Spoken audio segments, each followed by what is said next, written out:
Hello and welcome to another episode of the B2B Leadership Podcast. Today, my guest is David Tishgart. David, welcome to the show. Hey, it's great to be here. Thanks for having me. Oh, my pleasure, David. Looking forward to digging into all things leadership with you. But first, would you share with us your role and the company that you work for? Yeah, sure. Absolutely. I'm the Vice President of Marketing at data.world. Data.world is a cloud-based enterprise data catalog. And what that means is that we make it easier for companies to find, understand, and use the data that they have in their environment. It's really difficult for companies to kind of figure out what data they need for analysis, where it's located. And even if it were easy for analysts to find the data, sometimes they don't understand it when they get it because the terms are a little kludgy and they just, what a term in one spreadsheet might mean something completely different in a spreadsheet in another system. And so what we do is we make it easier for people to understand what the terms actually mean so that when they perform their analysis, it's trusted and it's easy to share with people where they can understand that data as well. So that's really what we're trying to do is just make analysis much easier and more understandable and trusted for enterprise users. Cool. Make analysis easier. I like the sound of that. Can you give us an example of the verticals or, a particular use case or two that you guys really focus on? Yeah, I'm going to go ahead and go on a limb and make a bet that every single person listening to this podcast right now has a data problem. If you are in the enterprise at all, actually, you don't even need to be a large enterprise. You could be a startup that is looking to get ahead of your competition. You could be a government agency that's trying to figure out how to democratize access to data and maybe share data with your constituency. You could really be anybody that recognizes that data might be the solution to a problem, but you can't find find data, or you don't understand data when you do find it. And so what we're tackling is a very, very horizontal problem. There's no company in the world that isn't trying to use data in a more strategic way. We are seeing a lot of uptake in high tech, in insurance, in healthcare, in banking, in retail, really in all verticals. And we're starting to see a lot of interest in state and local government. One interesting thing about us is that in addition to having an enterprise data catalog, we also have an open data platform. So what that means is that if you're an organization that's looking for data set, say you're looking for census data, you're looking for COVID-19 data, you can come to data.world and really find any of that data that you want. And you could bring that in and combine it with maybe some of your internal data. So you've got external sources that are adding to and enriching your analysis.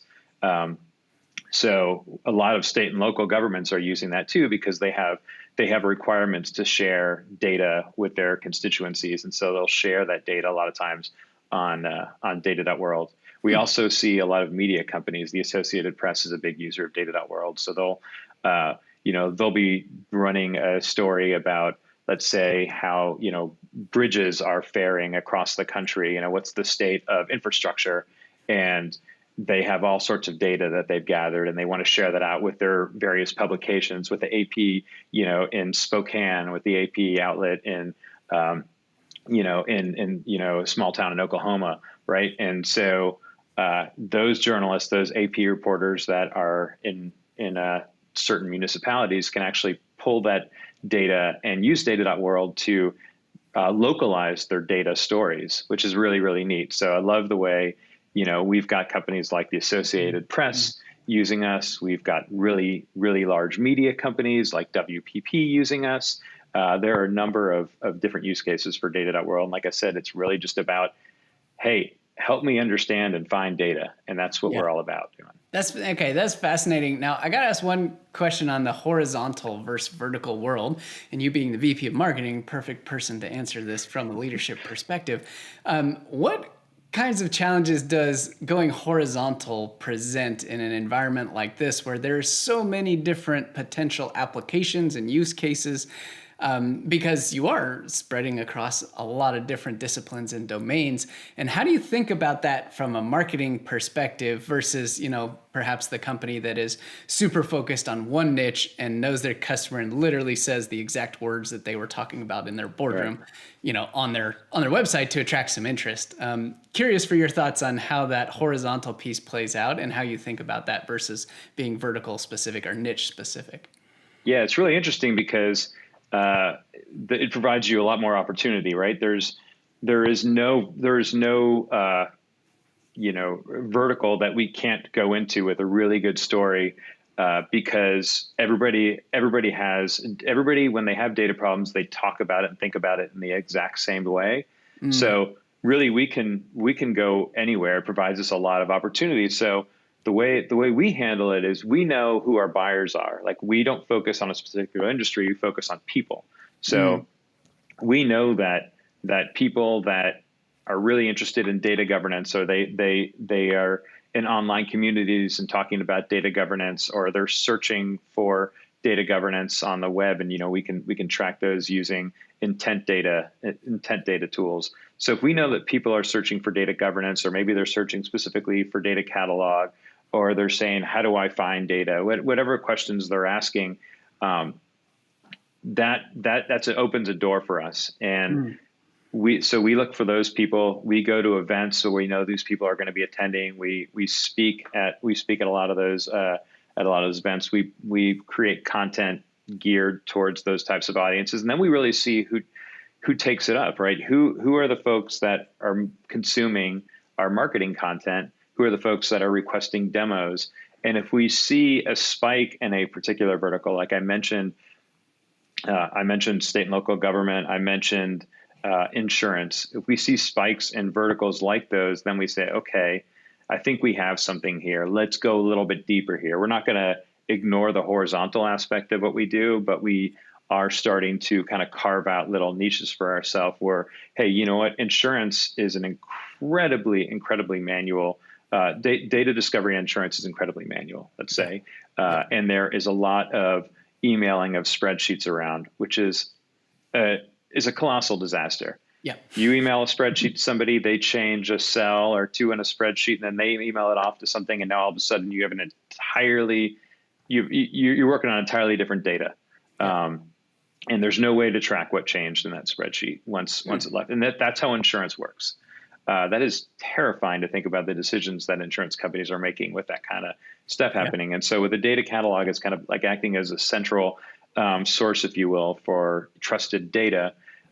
You can avoid that. So we see insurance companies really struggling, and we say this is an opportunity for us to maybe go deeper on insurance than maybe we need to do on retail right now.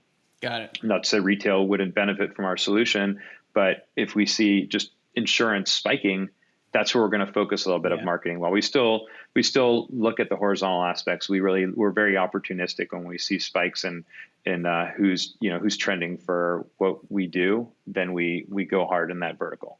Yeah, that's a fascinating kind of explanation there. Thank you for that.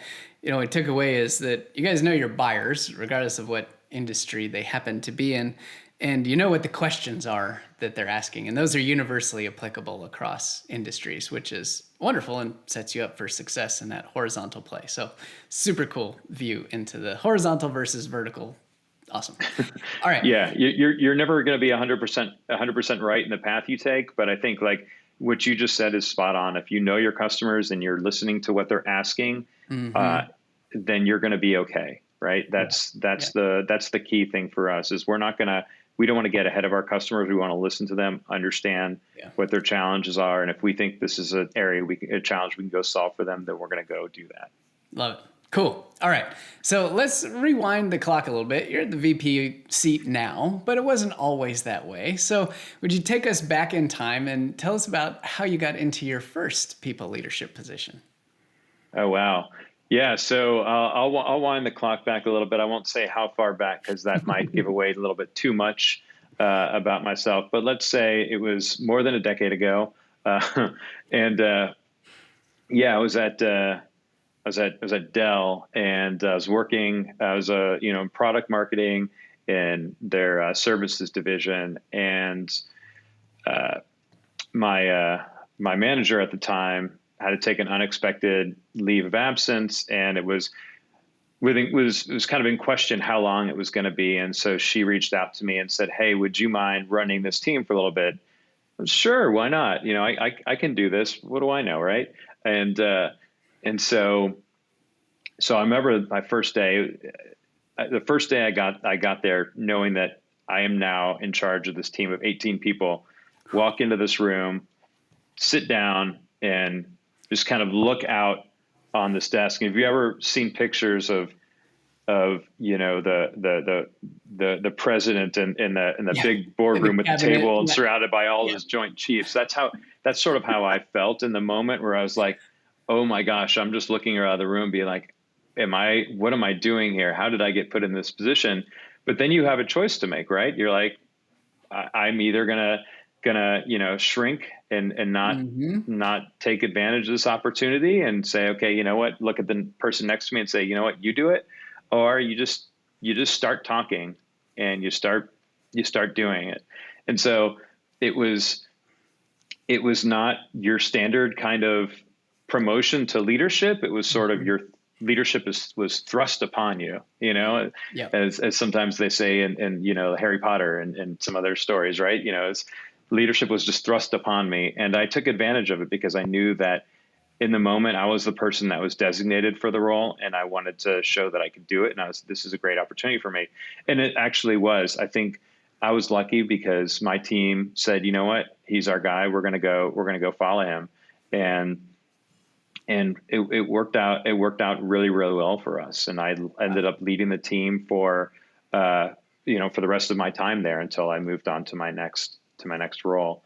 I learned so much about that, and it shaped so much of who I am today as a leader, because recognize that leadership can be fleeting, and opportunities can be fleeting. If you let something pass you by, it may never come around again.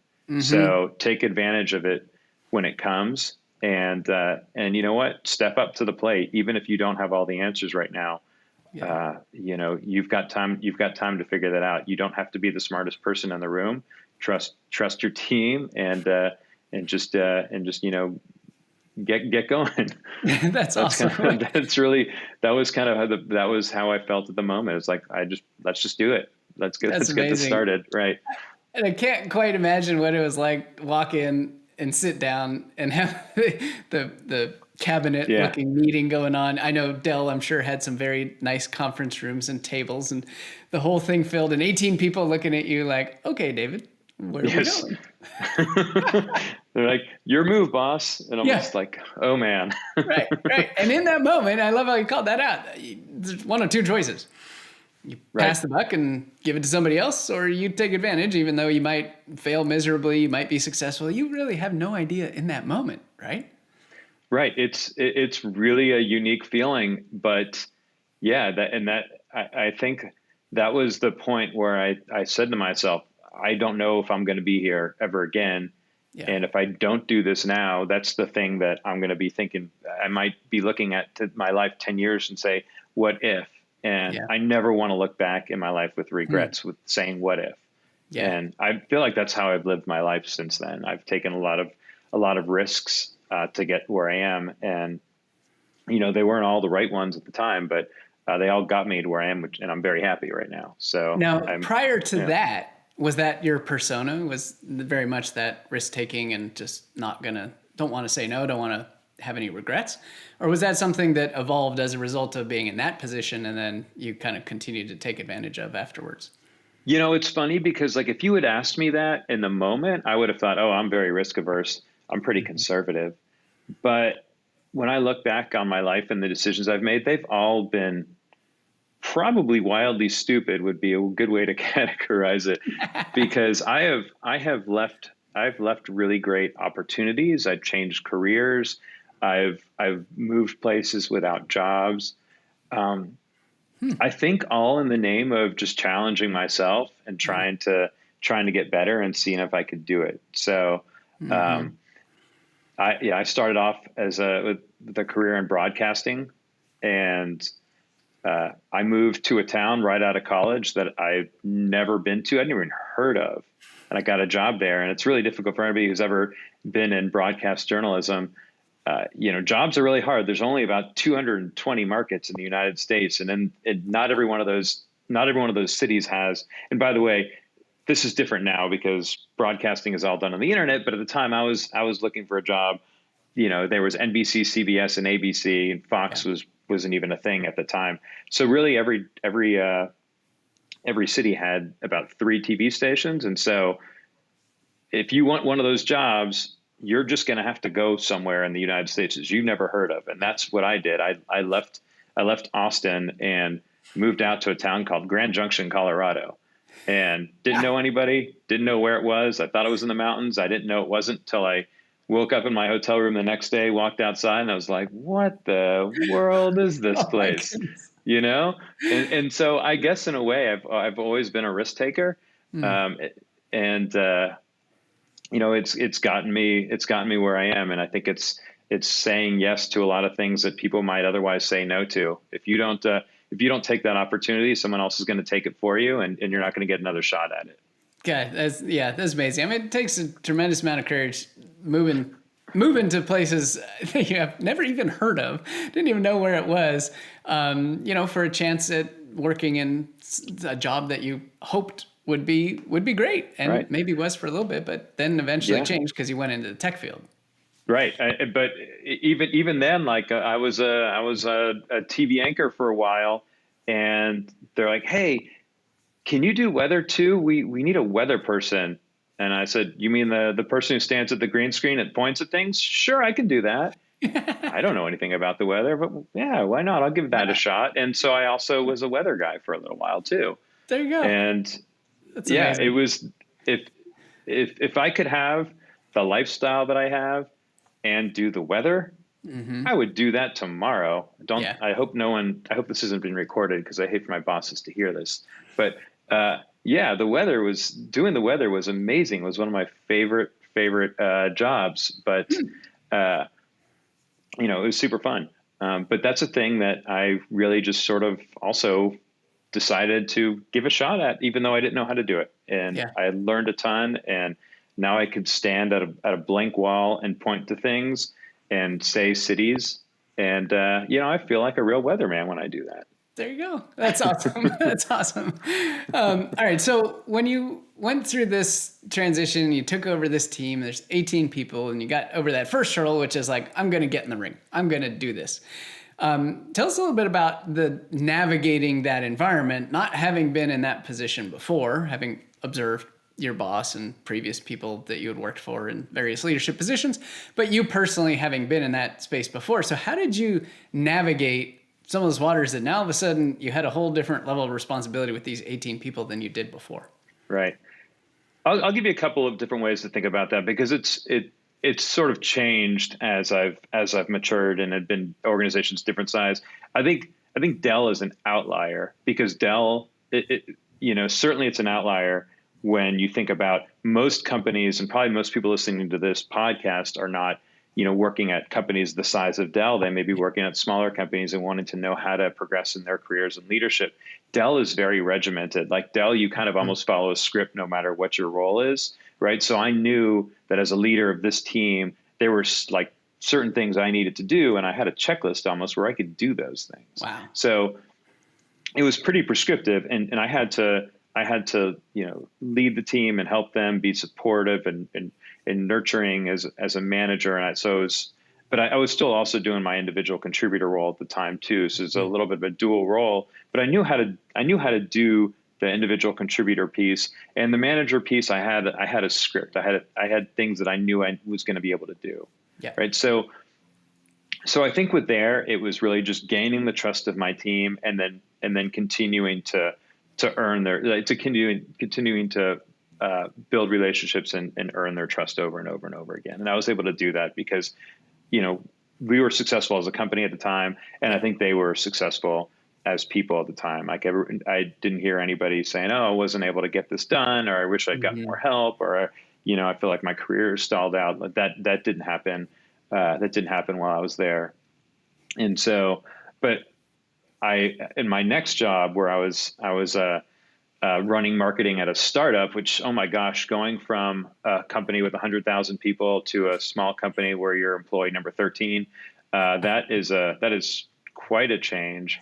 And there is no script for how you do that. And that is literally learning on the job, even as you're a leader and you're trying to build a team and start up, get a lead gen engine revved up at a company for the first time, and try to figure out like how to create your first piece of marketing collateral and then distribute it, how to build your first pipeline.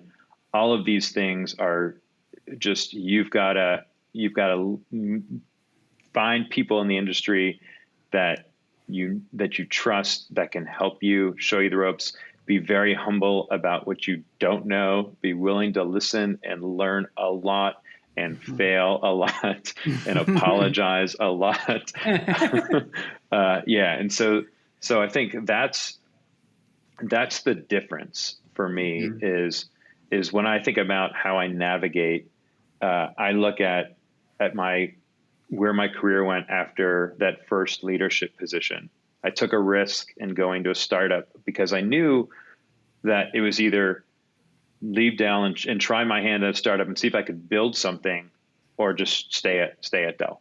Yeah. Which wouldn't have been a bad thing at all because it's a great company, but it's not who I am. I wanted a new challenge. I wanted to see if I could do something truly different and stretch myself and become, an executive at a growing company. And there, like I said, there is no script for that. You really have to just sort of figure it out as you go, and everybody's going to take a different tact. And it also depends on your CEO too, and the slack that they're willing to give you. I'll tell you a great piece of advice that I was given, and I live by it pretty much in everything I do when I start a new job, which is, don't try to do everything. Don't try to impress everybody. Just pick one thing that you can do, and just do that. Like, figure out just one thing, whether it's I'm going to write a one-page overview. I am going to write a killer, product spec. I'm going to build a badass demo. I'm going to crush an event. Just do one thing. If you do that one thing really, really well, your boss will lay off you and give you like carte blanche to do whatever the hell you want to do after that. So it's a great piece of advice. That's what I did. That's what I did at my first startup. I just picked one thing. We did a South by Southwest event, and I knew I would kill it. Nice. And it was great. We had a great time. We got a lot of leads from it. And that just got the ball rolling on the company. Yeah. Another place was a Gartner research paper, and at data.world, it was a Forrester event. So there was always one thing that I wanted to just do really, really well, make sure everybody knew that I did it, or that I was leading that project, right? It's not all me. It never is. And then you have a lot more leash to do what you want, the next thing you want to do. And then you also have an opportunity to fail too. And no one's gonna get mad at you because you did the one thing really, really well in the beginning. Yeah. That's fascinating. Wonderful piece of advice. I think it's probably even applicable, would you say, inside of an existing environment where you've been in there, that perhaps you've gotten overloaded. Maybe you have a little bit bigger agenda over the next 6 months than you had planned, and you can scale back and say, you know what, I got to clear the decks and I'm just going to focus on this one thing. And I'm curious, have you ever experienced that or had someone on your team go through that, where it's a little bit different because you're not coming in fresh, off the street for a new role, but you are kind of taking a step back and saying, I'm just going to narrow the focus and really knock it out of the park with this one thing. Yeah, I will tell you, it's funny that you asked that. It's very difficult to go back. If you've established yourself as doing something really well, and then you broaden that to do other things well. Like right now, I would say we were a very small marketing team when I joined here, and we killed it at an event. And you might think, okay, well, it's just an event, so what? It just shows that you're capable and that you're somebody they can trust, right? So we did that, and then we moved on to more events, and we expanded into doing a lot more webinars and really becoming a content machine. That was my goal, to be this I want to create more content than any tech magazine that's ever created. Like, I just want to be an absolute content, an absolute content repository for all things data and analytics, particularly data governance. And we are close to getting there right now. It's amazing the amount of volume that we're putting out on really good quality content.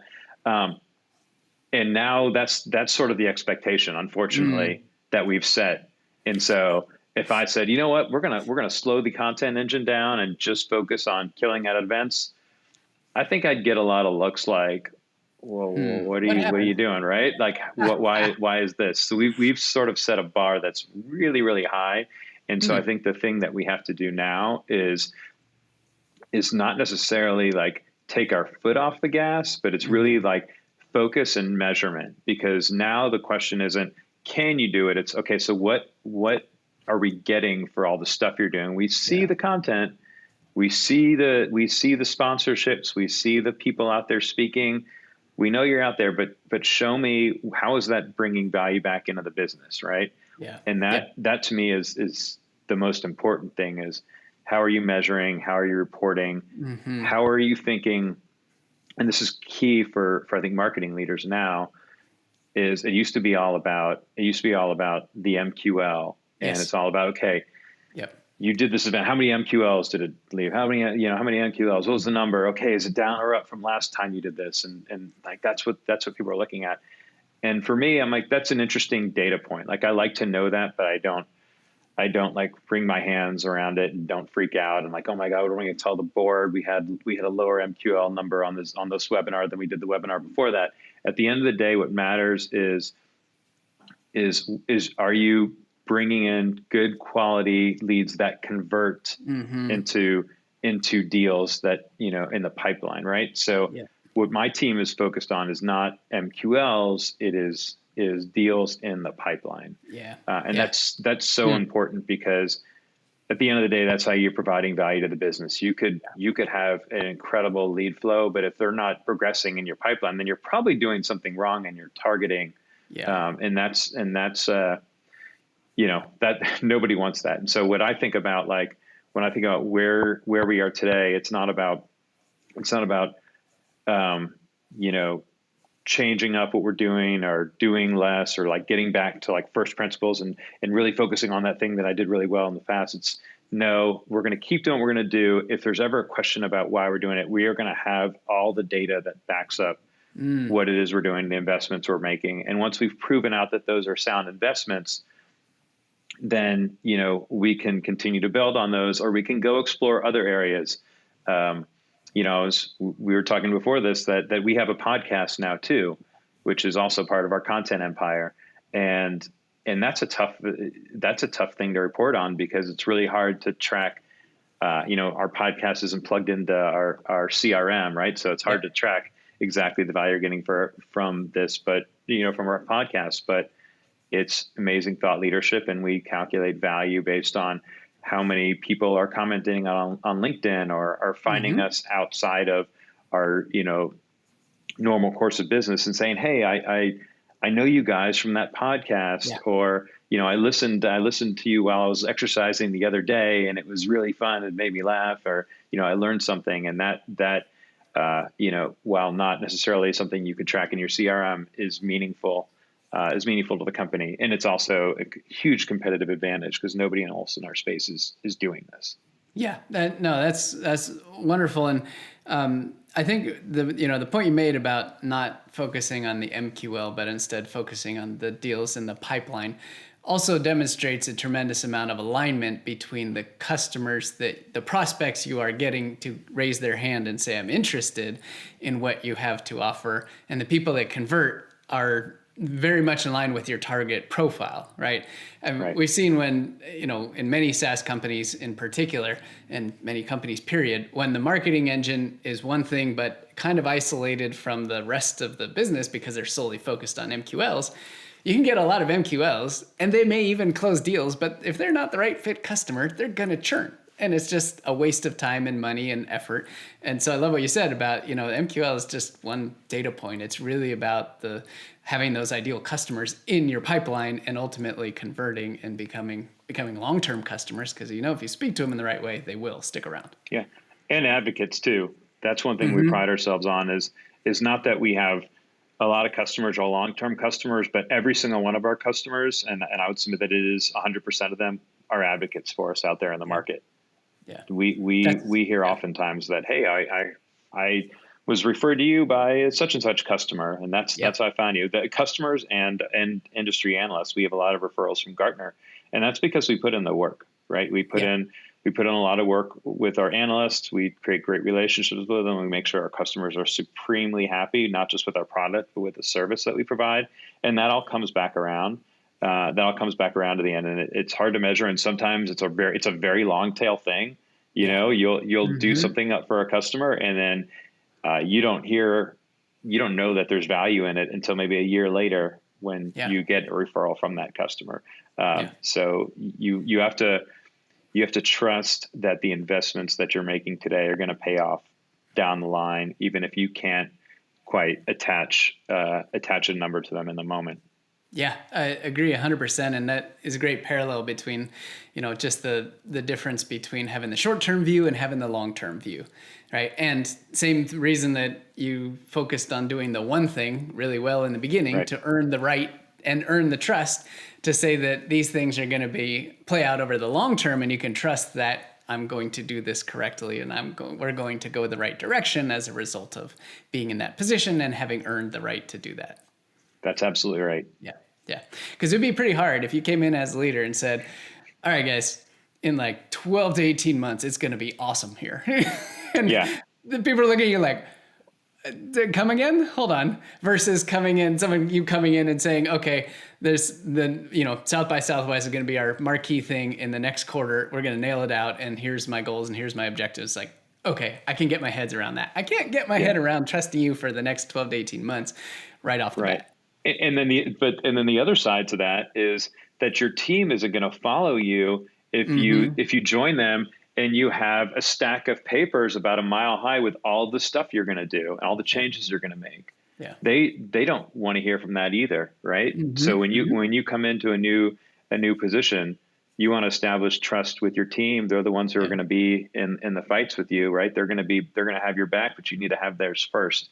And so you've got to come in with a plan to just do one thing really, really well rather than boiling the ocean. And if you can show them that you are capable and you know what you're doing, you've got not just the idea, but the execution strategy and the measurement strategy. Because again, it all comes back to, well, what did this get us? If you can show that you have those, that in your mind, and you're not asking for inhuman acts from your team, then they're gonna trust you, and they're gonna go to bat for you. Yeah, love it. That's awesome. All right, so there was one other story you told me about when we were catching up beforehand that I thought was really interesting, and along the thread of saying yes and being open to opportunities and take advantage of them. And you got a call one Sunday night many years ago in Costco, of all places, in the meat department, I think it was. Would you tell us what that call was and what it led to? Oh man, you were so close to getting this, but no, it was in the frozen fish aisle. I was close. Hey, fish is meat. Fish is meat. That's close. That's a good point. That's a great point. Oh my gosh, this is so funny. Yeah. So this is just sort of like serendipitous stuff, right? This is how things happen, and you have those pivotal moments, kind of like the moment I shared earlier at Dell, where it's a Sunday. And I'm in Costco with my wife, and we are in the frozen food section, probably looking at some cod, maybe some sea bass. Don't remember what it was, but my boss calls, and he's like, David, what are you doing right now? I'm like, well, I'm in Costco, Larry. What do you need? I need you to get to the airport and go to New York. I was like, like tomorrow, or and he's like, no, I need you to go right now. You need to go and represent us at what was then this event called Hadoop World. It was a big event for the open source big data store called Hadoop, and so I am just thinking, okay, I don't know what happened and why I now need to do this, but it turns out that our VP of sales had turned in his resignation just the night before, and so he wasn't going to be able to represent us. So my boss said, "You need to go." And I said, well, I could always, I thought to myself, I could always say no and continue shopping and have a nice quiet evening and, enjoy my shows on Sunday. Or I can, get my butt up and go to New York and represent the company. And I chose to do that. I took the risk and said yes, and I'm going to go to New York. The next thing I know, I'm meeting with the folks at Cloudera, and we're establishing a great partnership. It was the beginning of the partnership between Cloudera and Gazang, which is the company that I was at the time, which is a data encryption company. It turns out that Cloudera had these grand plans to sell Hadoop, which is an open source tool, into the enterprise. But in order for them to do that, they needed data security. Enter my company, Gazang. We struck up a wonderful co-selling relationship with them, when I was in New York, and they would go into the enterprise, talk a lot about big data and how they can help solve these massive data problems that organizations were having. And you know what? You could feel confident that your data would be secure because here's Gazang, right? Yeah. And so we struck up this wonderful relationship at the time. And then 4 years later, Cloudera acquired, actually it wasn't 4 years later, it was about 2.5 years later, Cloudera acquires Gazang. Wow. And so it's these little moments in your life that you don't know where they're going to lead, but in the moment you can say, gosh, I can, or you can just say, you know what? Yes, let's do it. Let me do this. Let me see what I can do. And that led to an amazing opportunity for me at Cloudera, where I went from the partner team when I joined, because I was I became the partner guy at Gazang, all the way into a product marketing leadership, and now into a VP of marketing role in my current job. And I don't think any of this would have happened had I said no at the fish aisle in Costco. That's amazing. What an incredible story. Just opportunities like that, may feel like they don't come around all that often, but the reality is they are there all the time. Sometimes we don't see them as the opportunity that might produce 2, 3, 4 years down the line. But literally every conversation, every trip, every engagement starts as something, and then you never know where it's going to take you. Yeah, that's right. Your life is just a series of forks in the road, and you don't know which one to take.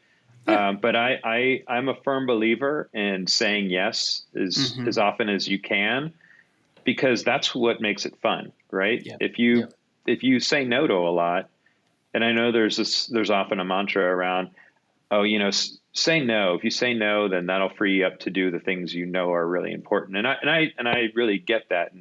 And of course, I don't want to take on more than I can. I don't want to put more on my team than I can. But it's a lot more fun to say yes, and the outcomes and the changes that can happen, the positive change that can happen in your life is just so much greater, I find, when you say yes to opportunities like that come along. And so, that was an easy call for me to make, by the way. It was very interesting, the timing, but I knew that I had to do it, and it was important for the company. And, I think it just goes along with how I think through my career is, if I say yes more often than I say no, good things are going to happen. Yeah. That's awesome. Wonderful advice. Say yes as often as you can. And there's a fine line, right? As always, with taking on too much and whatnot. But the big opportunities, like getting a call from your CEO at Costco to fly to New York, it's probably going to, turn into something at least adventurous. Even if it ended in disaster, it would have been a good adventure and been a good story to tell later. That's for sure. You can't say no to going to New York anyway. If someone's offering you a trip to New York, you got to go. Yeah, gotta go. Right. Cool. All right, David. So last question here. If you were able to travel back in time and sit down with your younger self, who was walking into that room that Monday morning where there's 18 people around the table, first time in that people leadership position, but you know everything you know now, what advice would you share with your younger self? I would have been like, is that the shirt you're going to wear? I No, like that it's honest answer. is that really how you're going to present yourself? Honestly, I would have said, I think I would have said, be humble, listen, and just understand that you don't have to know everything going in. Because I do feel like when you have this opinion of your manager, whomever they may be, that they're really sharp and they've got it all figured out, and that they're the smartest person in the room. When in reality, if your manager is doing their job, they're actually the least knowledgeable person in your room. The team surrounding them are the smart people. You just benefit from them, right, as their manager.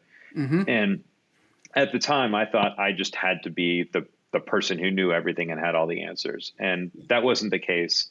And it didn't need to be the case. It's never been the case with me, in fact. But I think that's the thing that I would have wanted to just say to myself: hey, you know what? This is an amazing opportunity. Be humble about it, and be humble, listen, and appreciate where you are and how you got here. Love it. Wonderful advice. Well, David, thank you so much for spending some time with me and this audience today, talking about your leadership journey, the lessons learned, you love saying yes and taking risks. It was wonderful to hear some incredible stories and how it got you to where you are today. So thank you so much for sharing your wisdom, advice, and expertise. Great. Had a blast. Thanks for having me on. All right. Take care, and we'll talk to you soon.